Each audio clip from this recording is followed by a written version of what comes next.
જોઈએ ને તો આપણે બાળકને લાડ કરતા જ હોઈએ, પણ આજનો માહોલ તો અતિ અતિ અતિ ઉત્તમ. આપણે ભણાવવાના તો બાળકોને છે, બાળક કોઈ બી સ્કૂલમાં ભણી જશે, પછી એ સંસ્કાર જોઈએ ને તે એ બી સ્કૂલ આપે છે. આજે દરેક બાળક જેના પેરેન્ટ્સ નહોતા આવ્યા ને એના બાળકોને પણ અફસોસ થશે કે કાશ મારું પેરેન્ટ્સ પણ આવ્યું હોતે. અને ખરેખર માતા પિતાની આંખમાં જે અમે આંસુ જોયા અને જે વાતાવરણ ત્યાં બન્યું હતું એ ખરેખર ખૂબ જ યાદગાર અને અવિસ્મરણીય રહ્યું. The attachment between parents and kids should be better and they can express their love, their protection, their attachment to one another.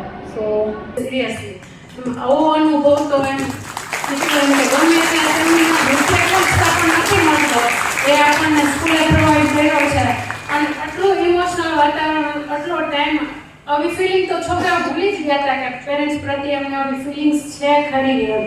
અને આટલા આ છોકરીઓ ચાલો ઇમોશનલ હોય, પણ આમાં બધા બોયઝ પણ એટલા ઇમોશનલ થઈને એના પેરેન્ટ્સ સાથે બધા એકબીજા અટેચમેન્ટ બહુ નો વર્ડ્સ. અમને અફસોસ રહ્યો કે અમે અમારા મા બાપ સાથે આવા કાર્યક્રમો કેમ નહીં કર્યા. મારી ખૂટી હતી તે આજે પૂર્ણ થયું લાગે, કારણ કે આજે બધા જ મા બાપ કોઈને કોઈ કામમાં વ્યસ્ત હોય, બાળકો પોતાની રમતમાં અભ્યાસમાં વ્યસ્ત હોય, તો આજે જે કંઈ પણ સમય પ્રાપ્ત થયો સંપૂર્ણ વચ્ચે શૂન્ય અવકાશ હતો, ફક્ત મા બાપ અને બાળકો હતા, બીજું કંઈ નહીં, લાગણી હતી. बट नीचे आकर भी जब क्लास चालू लेक्चर में बच्चों का वो प्रेम नज़र आ रहा था और उनकी जो भावनाएं थी वो भी वो दिख रही थी कि नीचे आकर भी जिनके पेरेंट्स नहीं आए थे वो अपने माँ बाप को याद करके काफ़ी रो रहे थे और जिनके पेरेंट्स आए थे वो भी काफ़ी खुश थे कि ऐसा प्रोग्राम उनको अटेंड करने मिला. आंसू जो है बहने से रुक नहीं रहे थे और माता पिता अपनी भावनाओं को रोक नहीं सकते.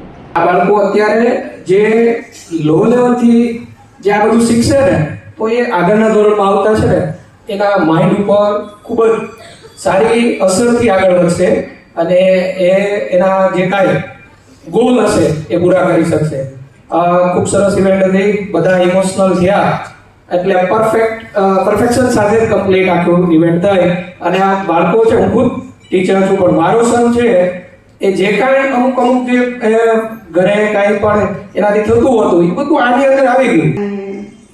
અહીંયા આવીને એક અદ્ભુત અનુભવ થયો કે ખરેખર બાળકો પ્રેમ કરે જ છે, પણ પ્રેમ વ્યક્ત કરવા માટેનો આ કાર્યક્રમનું જે આયોજન કર્યું મને ખૂબ ગમ્યું. હું દિલથી